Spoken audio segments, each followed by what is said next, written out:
నమస్తే అండి.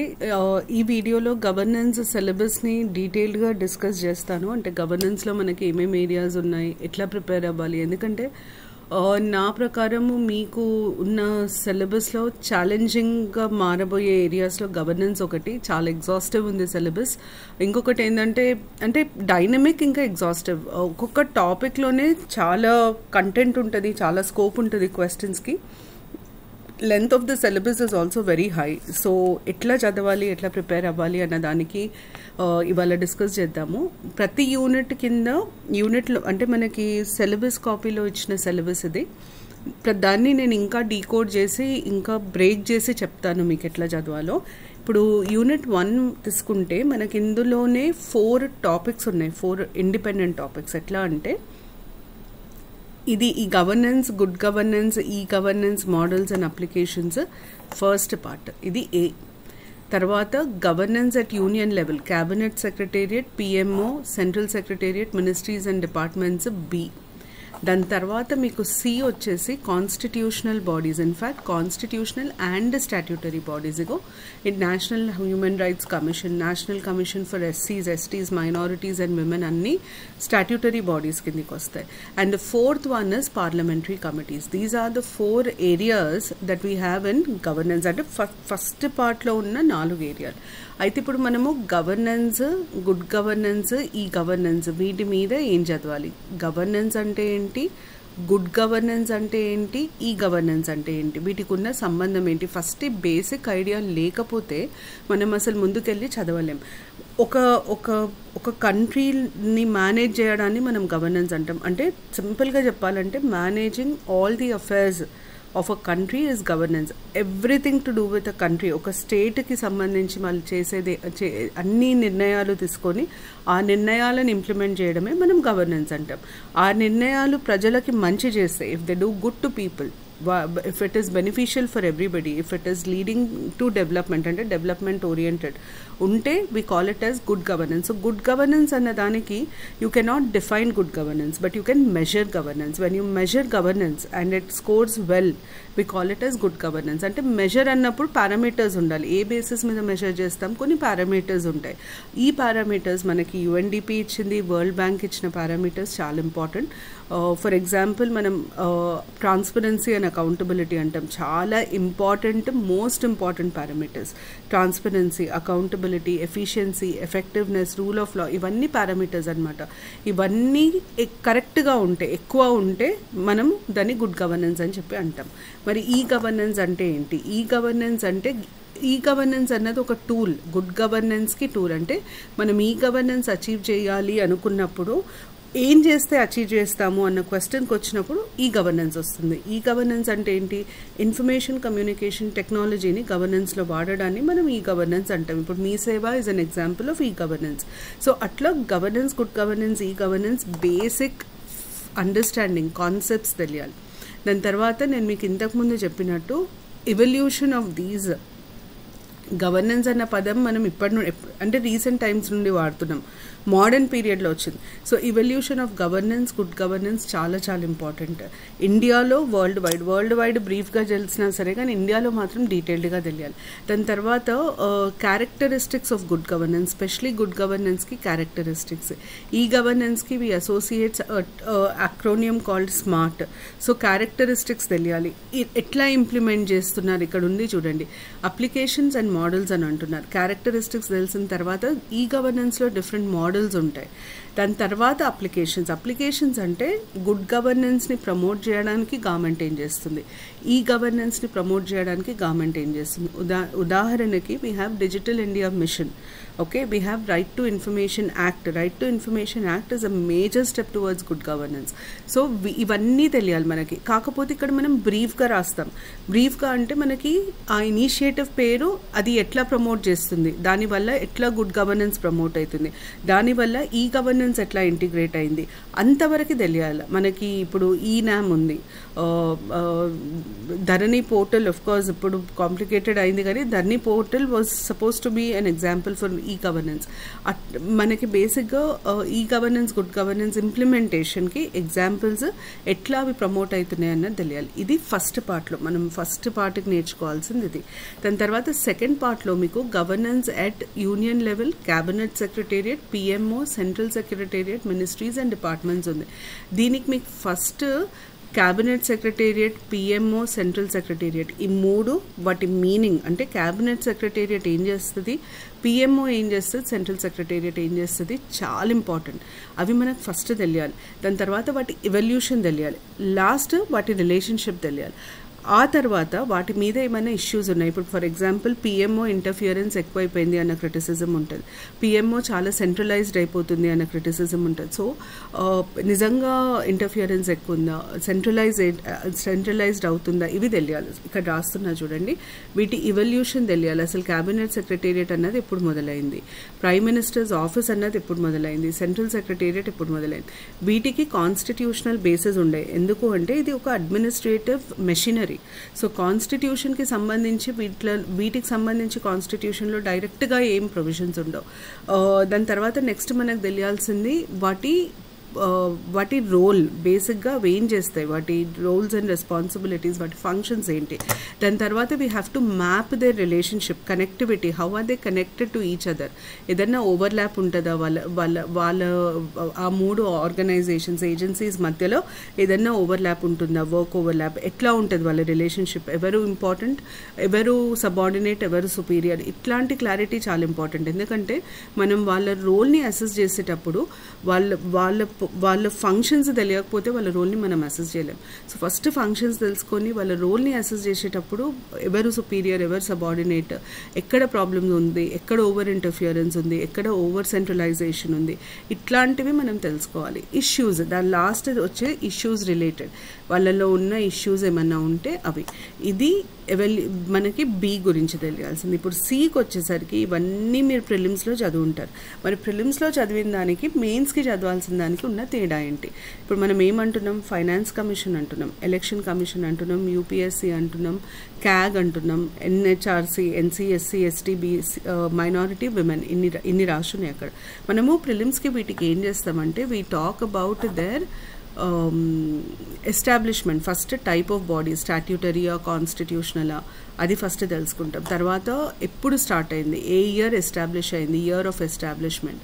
దాని తర్వాత దాని కాంపోజిషన్ అంటే ఎంతమంది మెంబర్స్ ఉంటారు, అపాయింట్మెంట్, కండిషన్స్ ఆఫ్ సర్వీస్, ఎవరు అపాయింట్ చేస్తారు, ఎట్లా అపాయింట్ చేస్తారు, కండిషన్స్ ఆఫ్ సర్వీస్ అంటే వాళ్ళ salaries, allowances and so on. దాని తర్వాత కండిషన్స్ ఆఫ్ సర్వీస్, దాని తర్వాత వాళ్ళ ఫంక్షన్స్. ఇంతవరకు మనం ప్రిలిమ్స్కి చదువుతాం. ఇప్పుడు ఇవన్నీ కాకుండా మనం వీటి గురించి మెయిన్స్కి ఏం చదవాలి, మెయిన్స్కి ఫస్ట్ ఏం చదవాలంటే ఫంక్షన్స్ని అనలైజ్ చేయాలి. అంటే ఇవి వాళ్ళ ఫంక్షన్స్. ఉదాహరణకి women's commission should recommend to the government on the laws, legislations required for the empowerment of women. So women's commission ఏమేం లెజిస్లేషన్స్ ఇప్పటి వరకు రికమెండ్ చేసింది, విమెన్స్ కమిషన్ రికమెండేషన్స్ మీద ఎనాక్ట్ అయిన లాస్ ఏవి, అవి తెలియాలి. సో మనకి అప్లికేషన్ ఆఫ్ ద ఫంక్షన్స్ వాళ్ళు ఎట్లా అప్లై చేస్తున్నారని తెలియాలి. ఫస్ట్ దీనికి అడిషన్ మీరు మెయిన్స్కి నా చదవాల్సింది contribution. each of them, how are they contributing towards the welfare and development of that particular social group, అది తెలియడం చాలా చాలా ఇంపార్టెంట్. వాళ్ళ కాంట్రిబ్యూషన్ తెలియాలి. నేను ఇవి మాట్లాడుతున్నాను ముందు, ఇక్కడ నుండి ఇక్కడి వరకు మాట్లాడుతున్నాను. నేను తర్వాత వీటి గురించి మాట్లాడతాను, ఎలక్షన్ కమిషన్, ఫైనాన్స్ కమిషన్ తర్వాత చెప్తాను. కాంట్రిబ్యూషన్, ఫంక్షన్స్ తెలియాలి. దాని తర్వాత ఇష్యూస్, వాళ్ళ పర్ఫార్మెన్స్కి రిలేటెడ్ ఏమన్నా ఇష్యూస్ ఉన్నాయా. ఉదాహరణకి చాలా మటుకి కమిషన్స్లో ఎప్పుడూ కంప్లీట్ ఉండదు. అంటే ప్రాబ్లం ఎక్కడ వస్తుంది అంటే చాలాసార్లు ఈ కమిషన్స్కి వేకెన్సీస్ ఎక్కువ ఉంటాయి, వేకెన్సీస్ తొందరగా ఫిల్ చేయరు. దాని తర్వాత అవన్నీ అడ్వైజరీ ఇన్ నేచర్, సో వాటిని సీరియస్గా తీసుకోవడం అనేది ఉండదు. పొలిటికల్ అపాయింట్మెంట్స్ ఎక్కువ ఉంటాయి. ఇట్లాంటి ప్రాబ్లమ్స్ అన్నీ ఐడెంటిఫై చేయాలి. అయితే ఇవి ఐడెంటిఫై చేసేటప్పుడు ఏదన్నా సుప్రీంకోర్టు అబ్జర్వేషన్ ఉంది అంటే కోర్టు ఏదైనా కేసులో ఇది ఇట్లా పర్ఫామ్ చేస్తుంది అని అనడము, లేకపోతే ఏదైనా సర్వేలో తెలియడము, లేదా కమిషన్ తనంతట తాను అనడం. National human rights commission chairman ఒకసారి అన్నారు, వీఆర్ అ టీత్లెస్ టైగర్ అని అన్నారు ఆయన. ఎందుకు ఎందుకు మేము ఉట్టి అడ్వైజరీ కాబట్టి మేము పెద్దగా ఇంపాక్ట్ ఉండదు మాది అని ఆయననే కమెంట్ చేశారు. సో ఇట్లాంటివి ఏమన్నా ఉన్నప్పుడు మీరు అవి కూడా కోట్ చేయాలంటే as stated by supreme court, as stated by so and so, ఇది ఈ క్రిటిసిజం ఉంది లేదా ఈ డ్రాబ్యాక్ ఉంది అని చెప్పి మనం రాస్తే మనకి ఎక్కువ మార్క్స్ వస్తాయి. అది వీటి గురించి. సో కాంట్రిబ్యూషన్ ఇష్యూస్ గురించి తెలియాలి. తర్వాత మనకి finance commission, election commission, UPSC, CAG, ఈ బాడీస్ సోషల్ వెల్ఫేర్ కోసం లేవు. ఈ బాడీస్ బేసిక్గా గవర్నమెంట్లో గవర్నెన్స్ని ఇంప్రూవైజ్ చేయడానికి, ట్రాన్స్పరెన్సీ తీసుకురావడానికి, డెమోక్రసీని ఎన్హాన్స్ చేయడానికి తీసుకొచ్చిన బాడీస్. అయితే వీటికి కూడా మనం బేసిక్గా వాటి కాన్స్టిట్యూషనల్ బేసిస్, వాటి ఇయర్, వాటి కాంపోజిషన్, ఎవరు అపాయింట్ చేస్తారు, ఫంక్షన్స్, అవన్నీ మామూలుగా చదువుతాం. ఇంకా దాటి ఏం చదువుతాం? నా ప్రకారం ఎలక్షన్ కమిషన్ ఇయర్ చాలా ఇంపార్టెంట్, ఎందుకంటే మనకి ఎలక్షన్స్ జరిగినాయి. సో ఉట్టి ఎలక్షన్ కమిషన్ గురించి తెలిస్తే సరిపోతుందా? నా ప్రకారం సరిపోదు. ఎందుకంటే ఇది మీకు జనరల్ ఎస్ఏకి కూడా ఒక టాపిక్, డైనమిక్స్ ఆఫ్ ఇండియన్ పాలిటిక్స్లో దీని మీద అడిగే ఆస్కారం చాలా ఎక్కువ ఉంది. సో ఎలక్షన్ కమిషన్కి సంబంధించి మనం ఏం చదవాలి అంటే ఉట్టి ఎలక్షన్ కమిషనే కాకుండా ఎలక్షన్ కమిషన్ దాటి we have to also study about electoral reforms in India. Electoral ప్రాసెస్లో జరిగే రిఫార్మ్స్ గురించి జరగాలి. What is electoral reform, significance ఏంటి, ఏమేమి రిఫార్మ్స్ జరిగినాయి ఇప్పటివరకు, రీసెంట్ ఎలక్షన్స్లో జరిగిన రిఫార్మ్స్ ఏంటి, ఓటర్ బిహేవియర్ ఎట్లుండే ఎలక్షన్స్లో, ఇవన్నీ జనరల్ ఎస్ఏ పర్స్పెక్టివ్లో కూడా చాలా ఇంపార్టెంట్. ఇవన్నీ మీకు పాలిటీలో కూడా ఓవర్లాప్ అవుతాయి. సో ఈ డీటెయిల్స్ కూడా మనం ఎలక్షన్ కమిషన్తో పాటు చదువుతాం. ఇప్పుడు రీసెంట్గా వచ్చిన జడ్జ్మెంట్ ఎలక్టోరల్ బాండ్స్ మీద, అది చాలా చాలా ఇంపార్టెంట్. సుప్రీంకోర్టు కాంట్రిబ్యూషన్ అంటే జ్యుడిషియరీ కాంట్రిబ్యూషన్ ఏంటి ఫ్రీ అండ్ ఫేర్ ఎలక్షన్స్లో అంటే నోటా జ్యుడిషియరీ కాంట్రిబ్యూషన్, ఎలక్టోరల్ బాండ్స్ తీసేయడం జ్యుడిషియరీ కాంట్రిబ్యూషన్, తర్వాత మనము నామినేషన్తో పాటు ఫైల్ చేసే అఫిడవిట్ జ్యుడిషియరీ కాంట్రిబ్యూషన్ అంటే జ్యుడిషియరీ డైరెక్షన్స్ వల్ల వచ్చినాయి ఇవన్నీ. సో అట్లా డిఫరెంట్ ఫెసెట్స్ ఉంటాయి. ఎలక్షన్ కమిషన్కి సంబంధించి చాలా డీటెయిల్డ్గా చదవాల్సి వస్తుంది. అలాగే యూపీఎస్సీ కాన్స్టిట్యూషనల్ మ్యాండేట్ ఏంటి, యూపీఎస్సీ ఫంక్షన్స్ ఏంటి, యూపీఎస్సీకి ఉన్న లిమిటేషన్స్ ఏమైనా ఉన్నాయా. క్యాగ్ మళ్ళీ చాలా ఇంపార్టెంట్. క్యాగ్ని డాక్టర్ బిఆర్ అంబేద్కర్ గారు గార్డియన్ ఆఫ్ పబ్లిక్ పర్సన్ అంటారు. ఎందుకు వారి సిగ్నిఫికెన్స్, ఆ ఆఫీస్కి ఉన్న సిగ్నిఫికెన్స్ ఏంటి, ఆఫీస్ మీద ఉన్న క్రిటిసిజమ్స్ ఏంటి, ఇష్యూస్ ఏంటి, కాంట్రిబ్యూషన్ ఏంటి, ఇవి మనకు తెలియాల్సి ఉంటుంది. లాస్ట్ పార్ట్ వచ్చేసి పార్లమెంటరీ కమిటీస్. మనందరికీ తెలుసు parliamentary committees are a part of parliament. అంటే పార్లమెంట్లో జరిగే వీటి మీద అంటే పార్లమెంట్ ప్రొసీజర్స్లో ఒక ఇంపార్టెంట్ రోల్ ప్లే చేస్తాయి పార్లమెంటరీ కమిటీస్. సో పాలిటీలో అది ఇంక్లూడెడ్ పార్లమెంట్ అనే టాపిక్ కింద. కానీ మనం ఇక్కడ ఏం చదువుతాం, పార్లమెంటరీ కమిటీ ఎందుకు ఇంపార్టెంట్, పార్లమెంటరీ కమిటీ అంటే ఏంటి, ఎందుకు కాన్స్టిట్యూట్ చేయాలి, అవి ప్లే చేసే రోల్ ఏంటి. I don't know if you are aware, but we call parliamentary committees as mini parliaments. So ఎందుకు అంటాం మినీ పార్లమెంట్స్ అని? ఇవన్నీ మనం జనరల్గా పార్లమెంటరీ కమిటీస్ గురించి నేను తెలుసుకోవాల్సిన అంశాలు. తర్వాత ఇంపార్టెంట్ పార్లమెంటరీ కమిటీస్లో మనకు ఫైనాన్షియల్ కమిటీస్ వస్తాయి. అంటే పార్లమెంటరీ కమిటీస్లో కూడా కేటగరైజేషన్ ఉంటుంది. ఆ కేటగరైజేషన్ తెలియాలి. తర్వాత దాంట్లో డిఆర్ఎస్సీస్ ఉంటాయి, అదొకటి డీటెయిల్డ్గా తెలియాలి, అది కొంచెం ఇంపార్టెంట్. తర్వాత మనము estimates committee, public accounts committee ఇప్పటి వరకు చాలాసార్లు సివిల్స్లో అడగడం జరిగింది. కమిటీ ఆన్ పబ్లిక్ అండర్టేకింగ్స్, ఇవి మూడింటిని మనం ఫైనాన్స్ కమిటీస్ అంటాం. అయితే మనం ప్రిలిమ్స్కి కూడా ఇవి చదవాలి. యాక్చువల్లీ నేనైతే క్లాసెస్లో చెప్తాను, చదువుంటే ఇవన్నీ కమిటీస్ ఎప్పుడు ఫామ్ అయినాయి, వాటి ఫంక్షన్స్ ఏంటి, వాటి మెంబర్స్ ఎవరు ఉంటారు, ఆ మెంబర్స్ ఎలెక్టెడా నామినేటెడా, వాళ్ళ చైర్పర్సన్ ఎవరు ఉంటారు, ఈ డీటెయిల్స్ మనం జనరల్గా చదువుతాం. ఫంక్షన్స్ని అనలైజ్ చేయాలి. ఫంక్షన్స్ని ఎట్లా అనలైజ్ చేస్తామంటే to what extent these committees have succeeded in making executive financially accountable to parliament. అంటే వాటి కాంట్రిబ్యూషన్ ఏంటి, అక్కడ మన అనాలిసిస్ వస్తుంది. ఆ పార్ట్ మనం మెయిన్స్కి యాడ్ చేసుకోవాల్సి వస్తుంది. సో ఇది యూనిట్ 1. మీకు ఇప్పుడు నేను చెప్పిన దాన్ని బట్టి అర్థం కావాల్సింది ఏంటంటే డీటెయిల్డ్ ఉంది, ఎగ్జాస్టివ్ ఉంది. ప్రాబ్లం ఏంటంటే ఈ బుక్ చదివితే చాలు, ఒక బుక్ అని చెప్పేటట్లేదు ఈ సిలబస్. మీరు ఒక 4-5 సోర్సెస్ కూడా రెఫర్ చేయాలి. గవర్నెన్స్ నేను లాస్ట్ టైం అంటే మీ లాస్ట్ ప్రిలిమ్స్ ఆ టైంలో ఉన్న బ్యాచెస్కి టీచ్ చేసినప్పుడు నాకు మెటీరియల్ గ్యాదర్ చేయడానికి అన్నిటికంటే ఎక్కువ టైం గవర్నెన్స్కి పట్టింది. ఎందుకంటే చాలా చాలా ఎగ్జాస్టివ్ ఉంది సిలబస్. నేను నిజం చెప్పాలంటే సొసైటీ పాలిటీ ఫార్మేషన్ మీద ఎంత ఎఫర్ట్ పెట్టినానో ఉట్టి గవర్నెన్స్ మాడ్యూల్ మీద గవర్నెన్స్ సబ్జెక్ట్ మీద పెట్టాల్సి వచ్చింది. Anyways, governance at state and district levels మనకున్న సెకండ్ టాపిక్. ఈ ఫస్ట్ది సెకండ్ యూనిట్, దాంట్లో దాంట్లో ఫస్ట్ టాపిక్ వచ్చేసి ఇది. Second topic district level administration, institutions of rural and urban governance, powers and function, systems of delivery, cooperative, state finance commission. ఇక్కడి వరకు district administration. తర్వాత devolution of powers and functions, ఇది కూడా మీకు దీంట్లోనే వస్తుంది. Devolution and powers and functions, issues and challenges కూడా district అడ్మినిస్ట్రేషన్లో వస్తుంది. తర్వాత development corporations for SC, ST, BC minorities. దీని తర్వాత last control over administrative, legislative, executive, judicial control. ఈ 4 పార్ట్స్. అయితే ఈ 4 పార్ట్స్లో ఫస్ట్ పార్ట్లో సెక్రటేరియట్, మనకు అందరికీ తెలుసు secretariat, doctor B R Ambedkar secretariat ఉంది మనకి. ఏంటిది దాని రోల్ ఏంటి, సెక్రటేరియట్ ఏం చేస్తుంది, మనం సేమ్ ఇప్పుడు మనం ఎట్లా అయితే క్యాబినెట్ సెక్రటేరియట్ గురించి, పిఎంఓ గురించి, సెంట్రల్ సెక్రటేరియట్ గురించి చదువుతామో, ఇక్కడ కూడా మనం సెక్రటేరియట్ దాని కాంపోనెంట్స్ ఏముంటాయి అంటే ఎవరెవరు ఉంటారు సెక్రటేరియట్లో, వాళ్ళు ఏం రోల్ ప్లే చేస్తారు, అడ్మినిస్ట్రేషన్లో వాళ్ళు ఏం చేస్తారు అన్న తర్వాత డైరెక్టరేట్స్ అంటే ఏంటి, సెక్రటేరియట్కి డైరెక్టరేట్స్కి ఉన్న డిఫరెన్స్ ఏంటి, వాళ్ళు అవి రెండిట్లో ఉన్న రిలేషన్షిప్ ఏంటి, ఇది తెలియాలి. డిస్ట్రిక్ట్ అడ్మినిస్ట్రేషన్లో రోల్ ఆఫ్ అ కలెక్టర్ చాలా చాలా ఇంపార్టెంట్. రోల్ ఆఫ్ అ కలెక్టర్లో first evolution of office of collector తెలియాలి. అసలు ఎక్కడి నుండి ఇవాల్వ్ అయింది office of collector, primary role ఏంటి, ఈ రోజు చేస్తున్న పని ఏంటి, ఎక్స్పాన్షన్ ఎంత ఉంది, ఛాలెంజెస్ ఏమేమి ఉన్నాయి. Role of collector has expanded over the years. ఎట్లా ఎక్స్పాండ్ అయింది, ఏమేమి యాడ్ అయ్యకుండా పోయినాయి ఆయనకి.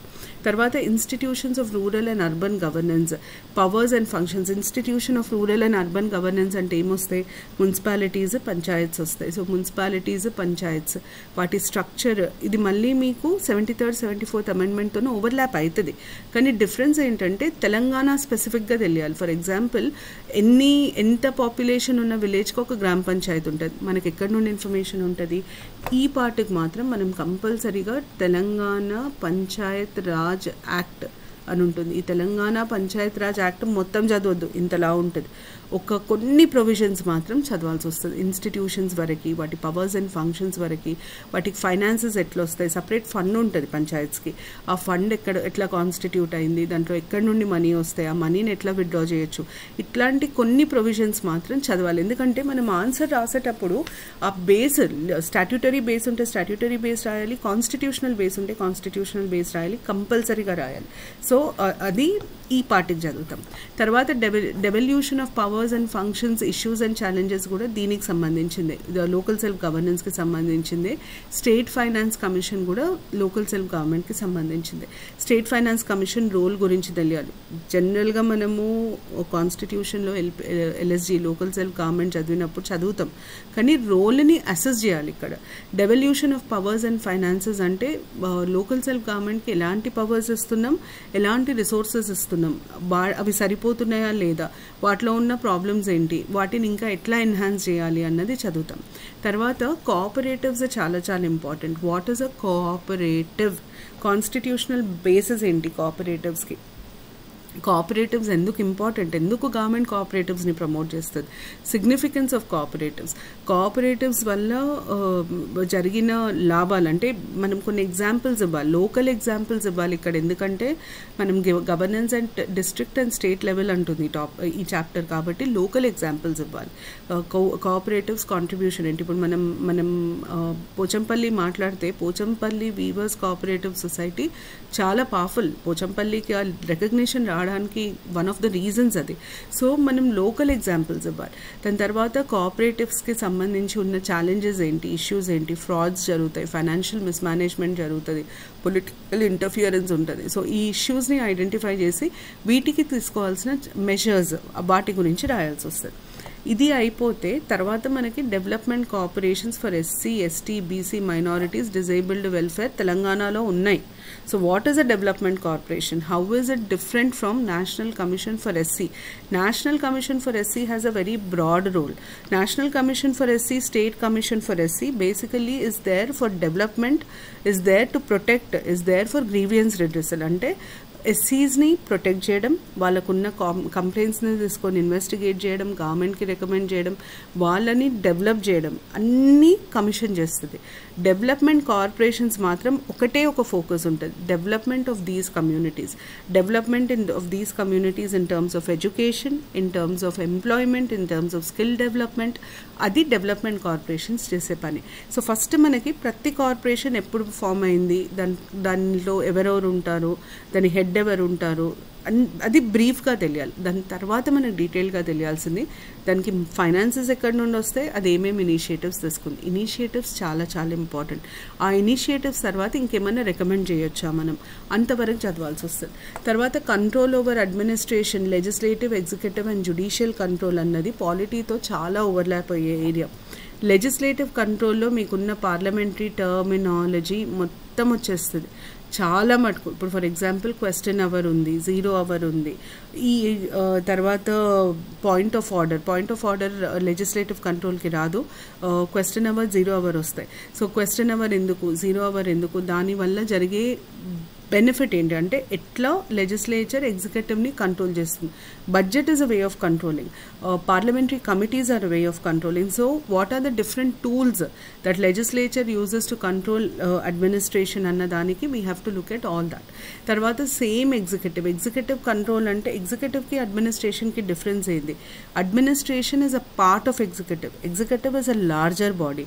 Administration is that part of executive which is responsible far implementing things, which is responsible for doing the job.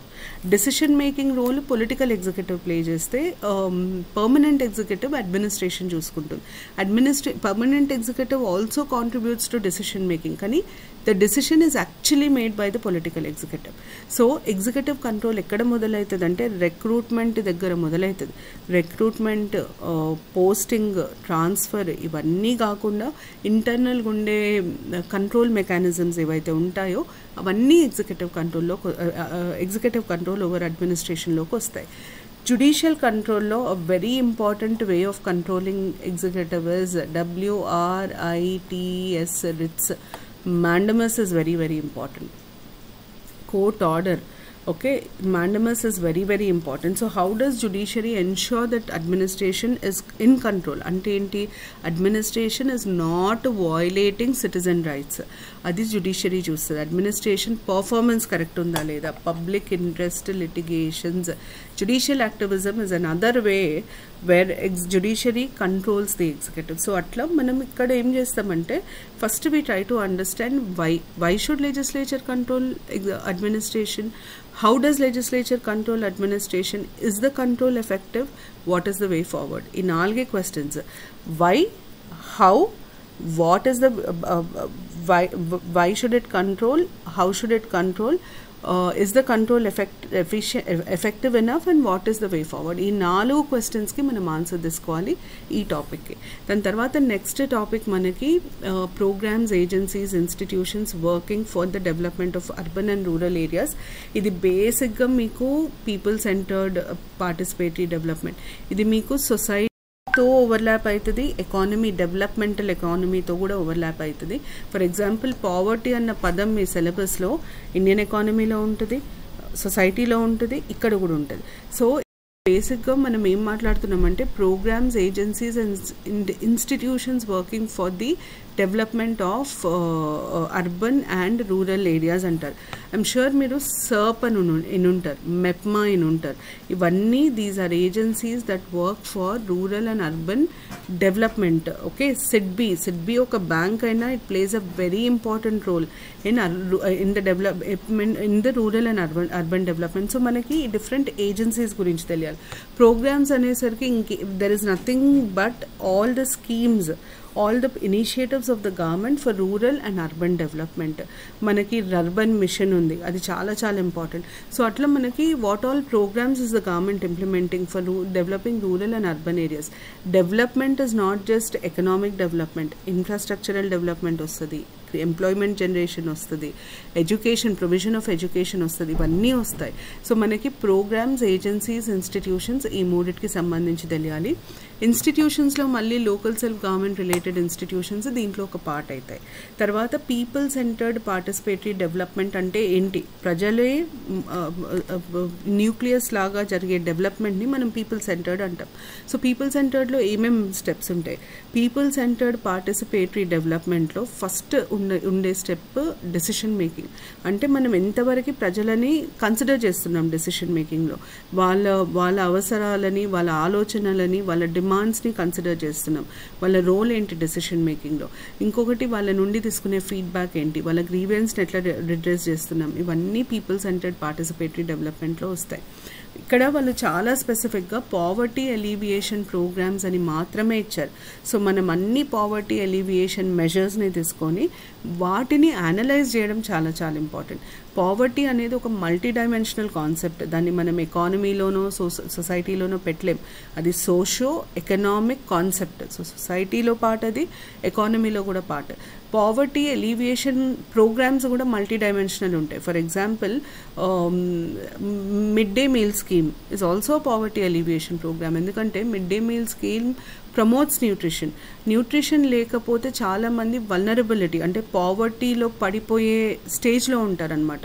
ఏదన్నా ప్రాబ్లం వచ్చినా, హెల్త్ రిలేటెడ్ ఇష్యూ వచ్చినా వాళ్ళు they are vulnerable, they stand on the poverty line, ఇమీడియట్గా పావర్టీలో పడిపోతారు. So ఆ వల్నరబిలిటీని తగ్గించడానికి మిడ్ డే మీల్ స్కీమ్ చాలా కీ రోల్ ప్లే చేస్తుంది. అట్లా మనము ప్రతి స్కీమ్ దాన్ని ఎప్పుడు స్టార్ట్ అయింది అన్నది తెలియాలి, ఆ స్కీమ్లో ఏం చేస్తారన్నది తెలియాలి, అది ఎంత ఎఫెక్టివ్ ఉన్నది అన్నది తెలియాలి. ఎఫెక్టివ్నెస్ ఆఫ్ ద స్కీమ్స్ ఎక్కువ ఇంపార్టెంట్. గవర్నెన్స్లో మనం దాన్ని అసెస్ చేయడం చాలా ఇంపార్టెంట్. విమెన్ ఎంపవర్మెంట్ అంటే ఏంటి, వాట్ ఈజ్ విమెన్ ఎంపవర్మెంట్, ఎందుకు women empowerment, and how women empowerment, what, why and how is government promoting women empowerment. దీని కింద నా ప్రకారం అన్నిటికంటే important 106 constitutional amendment act, women's reservation in India. Dynamics of Indian పాలిటిక్స్లో ఒక టాపిక్ ఎస్ఏకి రాగలిగింది, మనం చూడగలిగింది ఏంటి అంటే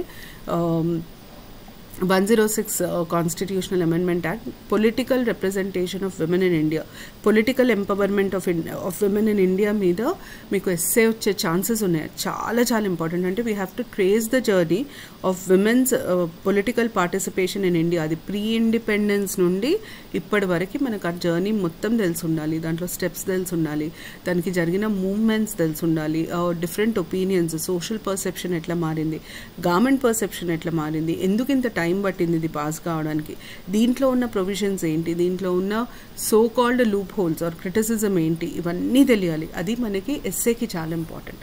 తర్వాత ఇన్క్లూజివ్ గ్రోత్ కూడా మీకు ఎస్ఏకి చాలా ఇంపార్టెంట్. ఎందుకంటే social development and economic justice ఆ టాపిక్ మీకు ఎస్ఏలో ఉంది. దాంట్లో ఇన్క్లూజివ్ గ్రోత్ అడగవచ్చు. ఇన్క్లూజివ్ గ్రోత్ అంటే ఏంటి, అసలు ఇన్క్లూజివ్ గ్రోత్ అన్న పదం మనం ఇండియాలో ఎప్పటి నుండి వాడడం మొదలుపెట్టాం. What measures have been taken in India to promote inclusive growth. మీరు ఒకటి అర్థం చేసుకోవాలి, మెజర్స్ అన్నప్పుడు బై అండ్ లార్జ్ అవే స్కీమ్స్ వస్తాయి. కాకపోతే మనము రాసేటప్పుడు ఎట్లా రిప్రజెంట్ చేస్తున్నాం ఆ స్కీమ్ని, ఇన్క్లూజివ్ గ్రోత్ కింద ఎలా రాయాలి, దాని గురించి విమెన్ ఎంపవర్మెంట్ కింద ఎలా రాయాలి, పీపుల్ సెంటర్డ్ పార్టిసిపేటరీ డెవలప్మెంట్ కింద ఎలా రాయాలి, డెవలప్మెంట్ ఆఫ్ రూరల్ ఏరియాస్ కింద ఎలా రాయాలి, అది చేంజ్. మీరు ఎట్లా దాన్ని యూజ్ చేస్తారు, ఎట్లా దాన్ని సెంటెన్స్లో ఫ్రేమ్ చేసి రాస్తారు, మీరు చూస్ చేసే వర్డ్స్ ఏంటి దాన్ని రాయడానికి, అది డిఫరెన్స్ తీసుకొస్తుంది. అదర్వైజ్ అన్ని స్కీమ్స్ బై అండ్ లార్జ్ అన్ని స్కీమ్స్ వాటి వర్క్ ఓవర్లాప్ అవుతుంది. అంటే ఒక స్కీమ్ నేను లాంచ్ చేస్తే ఒకటే పని చేయదు, అది 3-4 పనులు చేస్తుంది. సో 3-4 వాటికి దాన్ని కోడ్ చేయగలుగుతాం. ఆ నాలెడ్జ్ మీకు ఉండడం చాలా ఇంపార్టెంట్, ఆ అప్లికేషన్ చాలా ఇంపార్టెంట్. దాని తర్వాత దీంట్లో లాస్ట్ పార్ట్ వచ్చేసి rights related to health, food security, education, issues and challenges. Rights అన్నప్పుడు ఫస్ట్ కాన్స్టిట్యూషనల్ బేసిస్ తెలియాలి మీకు. ఫర్ ఎగ్జాంపుల్ మనము హెల్త్ అని అంటాం, రైట్ టు హెల్త్ కాన్స్టిట్యూషన్లో డైరెక్ట్గా ఎక్కడ లేదు, కానీ సుప్రీంకోర్టు జడ్జ్మెంట్ ప్రకారం right to health is a part of article 21. Right to life with డిగ్నిటీలో అది ఇమిడి ఉంది, ఇంబైబ్ అయి ఉంది అని చెప్పి సుప్రీంకోర్టు చెప్తుంది. ఫుడ్ సెక్యూరిటీకి కూడా రైట్ ఎక్కడ లేదు, కానీ food security should be provided అన్నది డిపిఎస్పిలో ఉంది. Education, right to education act ఉంది మనకు, రైట్ 21A కాన్స్టిట్యూషనల్ ప్రొవిజన్ ఉంది. సో ఇవన్నిటివి ఫస్ట్ కాన్స్టిట్యూషనల్ బేసిస్ తెలియాలి. దాని తర్వాత ఇవన్నీ రైట్స్ అన్న పదం వాడుతున్నాం కాబట్టి వీటిని బ్యాక్ చేసే స్టాట్యూట్స్ ఏమన్నా ఉన్నాయో, అంటే లాస్ ఏమన్నా ఉన్నాయో. For example right to education act, దీని గురించి తెలియాలి. తర్వాత నేషనల్ ఫుడ్ సెక్యూరిటీ యాక్ట్, వీటి గురించి తెలియాలి. ఏం తెలియాలి వీటి గురించి? Right to education act provisions డీటెయిల్డ్గా తెలియాలి. రైట్ టు ఎడ్యుకేషన్ యాక్ట్ చాలా ఇంపార్టెంట్. అమెండ్మెంట్స్ జరిగినాయి, దాని మీద ఉన్న అనాలిసిస్ తెలియాలి. Contribution, criticism. అనాలిసిస్ అంటే ఏముండదు, కాంట్రిబ్యూషన్ ఏంటి, క్రిటిసిజం ఏంటి, వే ఫార్వర్డ్ ఏంటి, 3 తెలియాలి. దాని తర్వాత మనకి national health policy, national education policy అడిగే ఛాన్సెస్ చాలా ఎక్కువ ఉన్నాయి. ఇది ఎస్ఏకి కూడా చాలా important. National health policy, national education policy, national nutrition mission, వీటి డీటెయిల్స్ తెలియాల్సి ఉంటుంది. ఎందుకంటే వీటి మీద మొత్తం వీటి మీదనే బేస్ అయ్యే క్వశ్చన్ రాకపోవచ్చు, ఎన్ఈపీ తప్ప. National education policy direct question లాగా ఇచ్చేయచ్చు, కానీ వాటిని కోట్ చేయాల్సి వస్తుంది, వాటి రెఫరెన్స్ ఇవ్వాల్సి వస్తుంది. కాబట్టి వాటి గురించి తెలియాలి. ఇది మనకి 3rd యూనిట్కి సంబంధించి. Last 4th unit. 4th యూనిట్కి వచ్చేసరికి debates on development and development process. అంటే డెవలప్మెంట్ తీసుకొచ్చే, డెవలప్మెంట్ అంటే ఏంటి? ఇప్పుడు నేను ఒక స్టేట్లో ఉన్నా, ఆ స్టేట్ నుండి ఇంకా కొంచెం ఎన్హాన్స్డ్ స్టేట్కి వెళ్ళడాన్ని డెవలప్మెంట్ అంటారు. అది సోషల్ అయి ఉండొచ్చు, ఎకనామిక్ అయి ఉండొచ్చు. ఉదాహరణకు నేను ఈరోజు నెలకి 1,00,000 రూపాయలు సంపాదిస్తున్నా, రేపు పొద్దున అంటే ఒక ఏడాది తర్వాత నా సంపాదన 2 లక్షలు అయింది. అది డెవలప్మెంట్, అది ఎకనామిక్ డెవలప్మెంట్. ఉదాహరణకి నేను ముందు ఇంతే డిగ్రీ వరకు చదివిన, నేను ఇప్పుడు పీజీ చదివిన. పీజీ చదవడం వల్ల నాకు ఏమవుతుంది? నాకు జాబ్ ఆపర్చునిటీస్ పెరుగుతాయి, నాకు వచ్చే శాలరీ స్కోప్ పెరుగుతుంది. అది డెవలప్మెంట్. సో ఉన్న స్టేట్ నుండి కొంచెం ముందుకు వెళ్తే మనం దాన్ని డెవలప్మెంట్ అంటాం. సో డెవలప్మెంట్ ప్రాసెస్ ఎలా జరుగుతుంది? ఒక మనిషిని ఆ ఎన్హాన్స్మెంట్కి తీసుకురావడానికి మనం తీసుకోవాల్సిన మెజర్స్ ఏంటి అది తెలియాలి. తర్వాత state and provision of services. State services provide చేస్తుంది. ఎడ్యుకేషన్, హెల్త్ ఇవి ఒకటే ప్రొవైడ్ చేస్తుందా? లేదు, ఇన్ఫ్రాస్ట్రక్చర్ కూడా ప్రొవైడ్ చేస్తుంది. సో స్టేట్ మన కోసం చేసే ప్రతి పని ఎట్లా చేస్తుంది,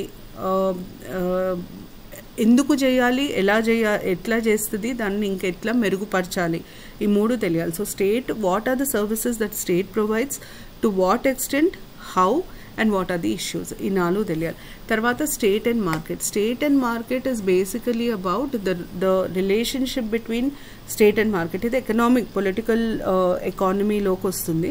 so we basically talk about what is state, what is market, why should there be a relation, ఎందుకు స్టేట్ మార్కెట్ని కంట్రోల్ చేయాలి, ఏ ఎక్స్టెంట్ వరకు కంట్రోల్ చేయాలి. కంట్రోల్ అన్నప్పుడు రెగ్యులేషన్ వస్తుంది, ఓనర్షిప్ వస్తుంది. ఓనర్షిప్లో ఇప్పుడు ఫర్ ఎగ్జాంపుల్ ముందు అసలు ఇండియాలో లైసెన్స్డ్ రాజు ఉండే, చాలా మటుకు ప్రైవేట్ సెక్టర్ని అలౌ చేయకపోతున్నాయి. ఇప్పుడు అన్నిట్లోకి ప్రైవేట్ సెక్టర్ని అలౌ చేస్తున్నాం. ఎంతవరకు అలౌ చేస్తున్నాము, ఎందుకు అలౌ చేస్తున్నాము, ఎందుకు ఈ చేంజ్ వచ్చింది, రెగ్యులేషన్ గవర్నమెంట్ ఎట్లా చేస్తుంది. స్టాక్ మార్కెట్ని రెగ్యులేట్ చేసేది సెబీ, టెలికామ్ కంపెనీస్ని రెగ్యులేట్ చేసేది ట్రై, ఇన్సూరెన్స్ని రెగ్యులేట్ చేసేది IRDAI. సో మనకి ఇవన్నీ ఎందుకు ఉండాలి, వాటి వల్ల వచ్చే బెనిఫిట్ ఏంటి, వాటి వల్ల మార్కెట్ ఎట్లా సస్టైన్ అవుతుంది, మార్కెట్కి వచ్చే బెనిఫిట్ ఏంటి. ఎందుకంటే మార్కెట్ మంచిగా ఉంటేనే డెవలప్మెంట్ జరుగుతుంది. Okay, competition commission of India ఉంది, దాని రోల్ ఏంటి, ఇవన్నీ మనం స్టేట్ అండ్ మార్కెట్లో చదువుతాం. తర్వాత involvement of civil society. Civil society అంటే ఏంటి? First you should know what is civil society. తర్వాత సివిల్ సొసైటీలో ఇవన్నీ భాగం, CBOs, NGOs, SHGs, PPP, ఇవన్నీ సివిల్ సొసైటీలో పార్ట్ లాగా కన్సిడర్ చేస్తారు. అందుకనే సివిల్ సొసైటీ అని వచ్చి కమ్యూనిటీ బేస్డ్ ఆర్గనైజేషన్స్, NGOs ఇవన్నీ ఇచ్చారు. ఇవన్నిటికీ నేను ఇప్పుడు ఇక్కడ నుండి ఇక్కడి వరకు మాట్లాడుతున్నాను. ఇవన్నిటికీ మనకు ఫస్ట్ వాటి మీనింగ్ తెలియాలి. కమ్యూనిటీ బేస్డ్ ఆర్గనైజేషన్ అంటే ఏంటి, NGO అంటే ఏంటి, డిఫరెన్స్ ఉండాలి కదా. సో ఏంటి ఆ డిఫరెన్స్? SHG అంటే ఏంటి, చారిటీస్ అండ్ స్టేక్ హోల్డర్స్ అంటే ఏంటి. దాని తర్వాత వాటి సిగ్నిఫికెన్స్ అన్నప్పుడు మనం basically we are referring to their contribution. SHGs women empowerment, women డెవలప్మెంట్లో ఎలా పార్టిసిపేట్ చేస్తాయి, ఎట్లా కాంట్రిబ్యూట్ చేస్తాయి, అది తెలియాలి, కాంట్రిబ్యూషన్. దాని తర్వాత గవర్నమెంట్ కంట్రోల్, వీటి మీద ఏమైనా కంట్రోల్ ఉందా, గవర్నమెంట్ కంట్రోల్ NGOs మీద ఉంటుంది. SHGs లో కంట్రోల్ ఉండదు కానీ ఇన్వాల్వ్మెంట్ ఉంటుంది. So government control or involvement ఎంతవరకు ఉంటుంది అన్నది తెలియాలి. దాని తర్వాత వాళ్ళకున్న ఇష్యూస్, ఇవి మనకు తెలియాలి. ఈ టర్మ్స్ అంటే ఈ ఇన్స్టిట్యూషన్స్కి సంబంధించి. తర్వాత PPP చాలా important. By and large government ఇప్పుడు PPPని ఫాలో అవుతుంది. ఫస్ట్ క్వశ్చన్ ఏంటంటే what is PPP, why public private partnership, దానివల్ల విన్ విన్ సిచ్యువేషన్, గవర్నమెంట్కి వచ్చే బెనిఫిట్ ఏంటి, ప్రైవేట్ సెక్టార్కి వచ్చే బెనిఫిట్ ఏంటి. Types of PPP, build operate transfer, boot అంటారు, బీఓటీ అంటారు, బీఓఓటీ మోడల్ అంటారు. So what are the different types of PPP తెలియాలి. దాని తర్వాత వై పీపీపీలో మనం ఒకవేళ ఏమైనా ఎగ్జాంపుల్స్ కోట్ చేయగలుగుతాయి అంటే contributions of public private partnership, how did public private partnership contribute to development, ఇన్ఫ్రాస్ట్రక్చర్లో ఎక్కువగా అనిపిస్తుంది మనకు అది. సో ఎట్లాంటి డెవలప్మెంట్ జరిగింది, దానివల్ల వచ్చిన బెనిఫిట్ ఏంటి అన్నది మనం రాయాలి. తర్వాత ఛాలెంజెస్, ఇది పీపీపీకి సంబంధించి. దాని తర్వాత CSR, corporate social responsibility meaning, okay, దాని ఇంపార్టెన్స్, సిగ్నిఫికెన్స్, ఎందుకు సిఎస్ఆర్ ఇంపార్టెంట్, సిగ్నిఫికెన్స్. దాని తర్వాత దాని statutory basis, contribution and assessment. Assessment as in issues ఉన్నాయి, సిఎస్ఆర్లో ఇష్యూస్ ఉన్నాయి. So what are the issues with in CSR, correct implement అవుతుందా లేదా, ఎక్కడెక్కడ ప్రాబ్లమ్స్ వస్తున్నాయి, ఎలాంటి ప్రాబ్లమ్స్ వస్తున్నాయి, దానికి మనం ఏం సజెస్ట్ చేయొచ్చు, దానికి గవర్నమెంట్ తీసుకున్న మెజర్స్ ఏంటి, ఇవి తెలియాలి. లాస్ట్ యూనిట్ చాలా ఎగ్జాస్టివ్ ఉంటుంది, లెందీ యూనిట్. నన్ను అడుగుతాయితే ఫస్ట్ లాస్ట్ యూనిట్ చాలా లెందీ. ఇందులో ఇది బేసిక్గా మీకు సివిల్ సర్వీసెస్లో ఎథిక్స్ ఇంటిగ్రిటీ అండ్ యాప్టిట్యూడ్ అని పేపర్ 4 జనరల్ స్టడీస్లో ఉండే పేపర్ ఇది. దాంట్లోంచి చాలా మటుకు టాపిక్స్ ఇందులో పెట్టడం జరిగింది.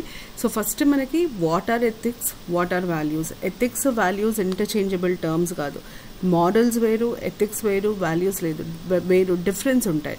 So what is ethics, what is values. And of administration అంటున్నారు. ఈ ethics and values of administration, values of administration మనకి ఇచ్చింది 2. ఒకటేమో Nolan committee. Nolan committee 7 values ఇస్తుంది. ఆ values high principles in administration అని అంటారు. సో నోలాన్ కమిటీ వాల్యూస్ తెలియాలి. సెకండ్ వచ్చేసి సెకండ్ ఏఆర్సీ కూడా కొన్ని ఐడెంటిఫై చేసింది, ఇవి వాల్యూస్ ఆఫ్ అడ్మినిస్ట్రేషన్. ఆ వాల్యూస్ తెలియాలి. ఆ వాల్యూ పేరు, దాని మీనింగ్, అది ఎట్లా అప్లై అవుతుంది, ఈ 3 తెలియాల్సి ఉంటుంది. దాని తర్వాత neutrality of civil services. Neutrality of civil services అంటే న్యూట్రల్ ఉండడం అంటే ఏంటి, ఏ రకమైన పార్షాలిటీ లేకుండా ఉండడం. సివిల్ సర్వీసెస్ అంటే ఏంటి అన్నది ఫస్ట్ తెలియాలి. దాని తర్వాత సివిల్ సర్వీసెస్ ఎందుకు న్యూట్రల్ ఉండాలి, గవర్నమెంట్లో ఏ పొలిటికల్ పార్టీ ఉన్నా సివిల్ సర్వీసెస్ చేయాల్సిన పని సివిల్ సర్వీసెస్ చేయాలి, ఇర్రెస్పెక్టివ్ ఆఫ్ పొలిటికల్ పార్టీస్. అంటే నువ్వు పార్టీకి అడ్వైస్ ఇవ్వద్దు, కాంగ్రెస్ ఉంటే నేను ఫేవరబుల్గా ఇస్తా, బీఆర్ఎస్ ఉంటే నేను అట్లా ఉండొద్దు, ఫేవరబుల్గా ఇస్తా అట్లా ఉండొద్దు. ఎవరు వచ్చినా సివిల్ సర్వీసెస్కి public good important, common good important, public development important. So దానికి అనుగుణంగా బెటర్మెంట్ కోసం గవర్నమెంట్కి మనం ఇచ్చే సలహాని మనం న్యూట్రాలిటీ అని అంటాం. సో న్యూట్రాలిటీ అంటే ఏంటి, ఎట్లా న్యూట్రల్గా ఉండొచ్చు, ఎందుకు న్యూట్రల్గా ఉండాలి, దాంట్లో ఇవాళ రేపు వచ్చే ప్రాబ్లమ్స్ ఏంటి.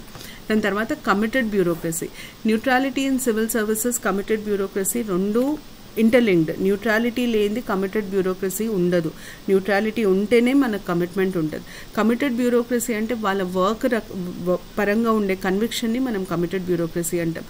అయితే ఈ కమిటెడ్ బ్యూరోక్రసీకి చాలా ఇంపార్టెంట్ రోల్ ప్లే చేసేది politician and civil service relationship. అంటే permanent executive, temporary executive, administration officers, IAS officers ఉదాహరణకి, అండ్ మినిస్టర్స్కి ఉండే రిలేషన్షిప్ గురించి ఇక్కడ మాట్లాడతాం. పొలిటికల్ సివిల్ సర్వెంట్ రిలేషన్షిప్స్ ఎందుకు ఇంపార్టెంట్, ఎట్లా ఉండాలి, వాటికి ఉండే బేసిక్ ప్రిన్సిపల్స్ ఏంటి, ఇవాళ రేపు ఉన్న ఛాలెంజెస్ ఏంటి. ఈ టాపిక్స్ డైనమిక్ కాంటెంపరీ రెలవెన్స్ ఉంది. ఎందుకంటే పొలిటికల్ పార్టీస్ రాగానే, ఒక పార్టీ మారంగానే వాళ్ళకు ఫేవరబుల్ ఆఫీసర్స్ని తెచ్చుకుంటారు, అది తప్ప, ఎంతవరకు అది కరెక్ట్, దాని తర్వాత ఇది అడ్మినిస్ట్రేషన్ ఎట్లా ఇంపాక్ట్ చేస్తుంది, ఇట్లాంటి క్వశ్చన్స్ రేజ్ అవుతాయి. సో వాటి గురించి తెలియాలి. దాని తర్వాత సిటిజన్స్ చార్టర్ అన్నది మనం యాక్చువల్లీ కరప్షన్తో పాటు చదవాల్సిన టాపిక్.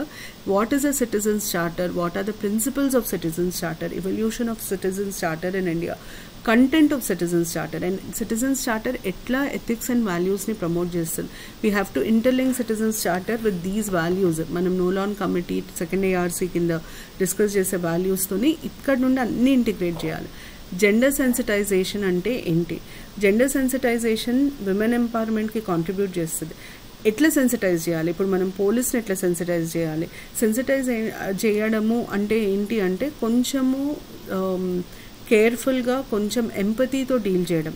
సో జెండర్ సెన్సిటైజేషన్లో చాలా కీ రోల్ ప్లే చేసే వాల్యూ ఎంపతి అనే వాల్యూ మనం ఎథిక్స్ అండ్ వాల్యూస్ ఇన్ అడ్మినిస్ట్రేషన్లో చదువుతాం. సో జెండర్ సెన్సిటైజేషన్ అంటే ఏంటి, ఎట్లా చేస్తారు, ఎందుకు చేయాలి. చాలాసార్లు మీరు జెండర్ సెన్సిటైజేషన్ వర్క్షాప్స్ పోలీసు వాళ్ళకి జరుగుతాయి, అడ్మినిస్ట్రేషన్ స్టాఫ్కి జరుగుతాయి. విమెన్ని ఎట్లా డీల్ చేయాలి, విమెన్ ఒక్కరే రాలే. జెండర్ అన్నప్పుడు ఇప్పుడున్న ప్రజెంట్ సిచ్యువేషన్లో LGBTQ కూడా అప్లై అవుతుంది. సో వాళ్ళు వచ్చినప్పుడు వాళ్ళతో మాట్లాడే విధానం, వాళ్ళతో డీల్ చేసే విధానం, వాళ్ళు చెప్పేది ఎంతవరకు వింటాము, వాళ్ళ ప్రాబ్లమ్స్ని మనం ఎలా సాల్వ్ చేస్తున్నాం, అవన్నీ జెండర్ సెన్సిటైజేషన్లోకి వస్తాయి. తర్వాత transparency and accountability of administration. Remember, both transparency and accountability are important values, ethical values under Nolan committee as well as second ARC. మరి ఇక్కడ సపరేట్గా ఎందుకు చేసిండు అంటే, ఇక్కడ మనకి how is transparency and accountability enhanced in administration ఇంకా కొంచెం డీటెయిల్డ్గా చదవాలి. ఇండియాలో ట్రాన్స్పరెన్సీ అకౌంటబిలిటీ పెంచడానికి తీసుకున్న చర్యలు అవి ఎంత ఎఫెక్టివ్గా ఉన్నాయి, ఇంకేం చేయొచ్చు అన్నది మనం ఇక్కడ చదువుతాం. తర్వాత ప్రివెన్షన్ ఆఫ్ కరప్షన్. నా ప్రకారం కరప్షన్ అన్నది మెయిన్స్ జనరల్ ఎస్సే టాపిక్, చాలా చాలా important. Corruption meaning, types of corruption, causes of corruption, consequences of corruption, Santanam Committee on corruption, on prevention of corruption. దాని తర్వాత various mechanisms or institutions to fight against corruption. దాంట్లోనే మీకు ఇవన్నీ వస్తాయి, CVC, CBI, Lokpal, Lokayukta, ACB, ఇవన్నీ these are institutional mechanisms to fight against corruption. అంటే మనం establish చేసుకున్న ఇన్స్టిట్యూషన్స్. అయితే వీటన్నిటి గురించి మనకు తెలియాల్సింది ఏంటంటే, వాటి ఎవల్యూషన్, వాటి కాంపోజిషన్, కండిషన్స్ ఆఫ్ సర్వీస్ అవన్నీ తెలియాలి. కానీ దాంతోపాటు ఒక్కొక్క దాని రోల్ ఏంటి, లోక్పాల్ ఏం చేస్తుంది, లోకాయుక్త ఏం చేస్తుంది, CVC ఏం చేస్తుంది, CBI ఏం చేస్తుంది. ఎందుకంటే ఇన్ని డ్యూప్లిసిటీ ఆఫ్ వర్క్ ఉందా అంటే మల్టిపుల్ ఏజెన్సీస్ ఉన్నాయి కాబట్టి ఎవరెవరు ఏం చేస్తారన్న క్లారిటీ ఉండాలి. వాళ్ళ కాంట్రిబ్యూషన్స్, వాటి మీద ఉన్న criticism. CBI is very criticised. Lokpal performance ఎంత ఉంది, నా ప్రకారం లోక్పాల్ ఇంపార్టెంట్ అవుతుంది. ఎందుకంటే ఇవన్నిట్లో రీసెంట్లీ కాన్స్టిట్యూట్ చేసిన body Lokpal. So Lokpal important అవుతుంది. ఇవన్నీ తెలియాలి. తర్వాత consumer protection mechanisms in India, consumer protection act, consumer protection forms, వాటి డీటెయిల్స్ అన్నీ తెలియాలి. అండ్ వేరియస్, ఇప్పుడు జాగో గ్రాహక్ జాగో అన్న ఇది వచ్చింది అంటే క్యాంపెయిన్. సో ఆ క్యాంపెయిన్ గురించి ఇవన్నీ తెలియాలి. గవర్నమెంట్ ఎందుకు కన్స్యూమర్ని ప్రొటెక్ట్ చేయాలి, ఎందుకు కన్స్యూమర్ని ప్రొటెక్ట్ చేయాలి, మళ్ళీ అది స్టేట్ అండ్ మార్కెట్కి సంబంధం ఉంటుంది. సో ఎందుకు కన్స్యూమర్ని ప్రొటెక్ట్ చేయాలి, ఎట్లా కన్స్యూమర్ని ప్రొటెక్ట్ చేస్తున్నారు, అవన్నీ తెలియాలి. లాస్ట్ వచ్చి application and impact of RTI act. Common sense ఏమంటుందంటే, నాకు RTI యాక్ట్ తెలిస్తేనే దాని అప్లికేషన్ అండ్ ఇంపాక్ట్ తెలుస్తుంది. సో ఫస్ట్ నాకు RTI యాక్ట్ ప్రొవిజన్స్ ఎందుకు తీసుకొచ్చారు, దాని సిగ్నిఫికెన్స్ తెలియాలి. అప్పుడు దాని అప్లికేషన్ ఇంపాక్ట్ గురించి మాట్లాడతాం. RTI కూడా చాలా ఇంపార్టెంట్, ఎందుకంటే 2019లో జరిగిన అమెండ్మెంట్ని బాగా క్రిటిసైజ్ చేశారు. సో ఆ అమెండ్మెంట్ ఏంటి, దానివల్ల RTI మీద ఉన్న రిఫ్లెక్ట్ అయ్యే చేంజెస్ ఏంటి అన్నది అడిగే ఛాన్సెస్ ఉంటాయి. Last administrative reforms. Administrative reforms అంటే వాట్, ఏంటి, అర్థం ఏంటి, what are the different administrative reforms, ఇప్పటి వరకు జరిగిన అడ్మినిస్ట్రేటివ్ రిఫార్మ్స్ ఏంటి, ఎందుకు అడ్మినిస్ట్రేటివ్ రిఫార్మ్స్, ఆ ఎందుకు రాసినప్పుడు ఇప్పటివరకు జరిగిన అడ్మినిస్ట్రేటివ్ రిఫార్మ్స్ ఎట్లా కాంట్రిబ్యూట్ చేసినాయి అన్నది మనకు తెలియాలి. అది మిషన్ కర్మయోగి, నాకు అర్థమైనంత వరకు కాంటెంపరీ రెలెవెన్స్ ఇక్కడ మిషన్ కర్మయోగికి ఉంటుంది. అడ్మినిస్ట్రేటివ్ రిఫార్మ్స్లో మిషన్ కర్మయోగి అడిగే ఛాన్సెస్ చాలా ఎక్కువ ఉన్నాయి. సో ఇది ఇట్లా మీరు గవర్నెన్స్కి ప్రిపేర్ అవ్వాల్సి వస్తుంది. గవర్నెన్స్ మాడ్యూల్ 21st నుండి అవైలబుల్ ఉంటాయి, అంటే 21 జూన్ నుండి అవైలబుల్ ఉంటుంది. రికార్డ్ చేస్తున్నాను క్లాసెస్. ఇదంతా మీరు సొంతంగా కంపైల్ చేసి చదువుకోవడం కొంచెం కష్టం. సో నేనేం చేస్తున్నా అంటే ప్రతి యూనిట్, ప్రతి టాపిక్ ఎక్స్ప్లెయిన్ చేసి దాని మీద ఏమేమి క్వశ్చన్స్ వస్తాయి అన్నది కూడా డిస్కస్ చేస్తున్నాను క్లాస్లోనే. డిస్కస్ చేసి ప్రాక్టీస్ క్వశ్చన్స్ ఇస్తున్నాను. అండ్ దానికి సంబంధించిన కంటెంట్కి మీకు యాక్సెస్ ఉంటుంది. సో మీరు 10 బుక్కులు వెతుక్కొని చదువుకొని దాని మీద రీసెర్చ్ చేసే బదులు, ఇప్పుడు మనకున్న టైంకి అదంతా చేయలేం. మాడ్యూల్ తీసుకుంటే మీకు ఒక 10-15 డేస్ కూడా మీరు రోజు కూర్చోవాల్సిన అవసరం లేదు. మ్యాక్సిమం 10-15 డేస్లో నా మొత్తం మాడ్యూల్ అయిపోతుంది. మీరు రోజుకు ఒక 1-2 అవర్స్ స్పెండ్ చేసినా మీ గవర్నెన్స్ సిలబస్ మొత్తం కంప్లీట్ అవుతుంది. I'm trying to make it as quick as possible, even in terms of the number of hours. అట్లా నేను ఏది సిలబస్లో కట్ డౌన్ చేయను.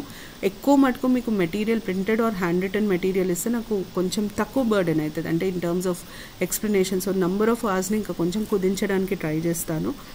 మాడ్యూల్ అయితే అవైలబుల్ ఉంటుంది June 21st నుండి. మీకు ఎవరికి ఇంట్రెస్ట్ ఉన్నా ఆఫీస్ని కాంటాక్ట్ చేయండి, వాళ్ళు చెప్తారు. యాప్లో అవైలబుల్ ఉంటుంది, వెబ్సైట్లో అవైలబుల్ ఉంటుంది, తీసుకోవచ్చు. నా సజెషన్ అయితే గో ఫర్ గవర్నెన్స్, బికాజ్ సొంతంగా ఇంత ప్రిపేర్ అవ్వడం అంత ఈజీ కాదు. చాలా సీమ్లెస్ సిలబస్, దాన్ని ఒక లైన్లోకి తీసుకొచ్చి చదవాలి, లేకపోతే దీనికే మొత్తం టైం అంతా పోతుంది. ఇదండి governance orientation. Hope it would be useful for you. Moment orientation కూడా చూడండి. మూమెంట్ ఓరియంటేషన్లో నేను మెయిన్స్కి ఎట్లా మూమెంట్ చదవాలి అన్న దాని మీద ఎక్కువ ఎంఫసైజ్ చేశాను. సో అది కూడా మీకు చాలా హెల్ప్ఫుల్ అవుతుంది. Thank you.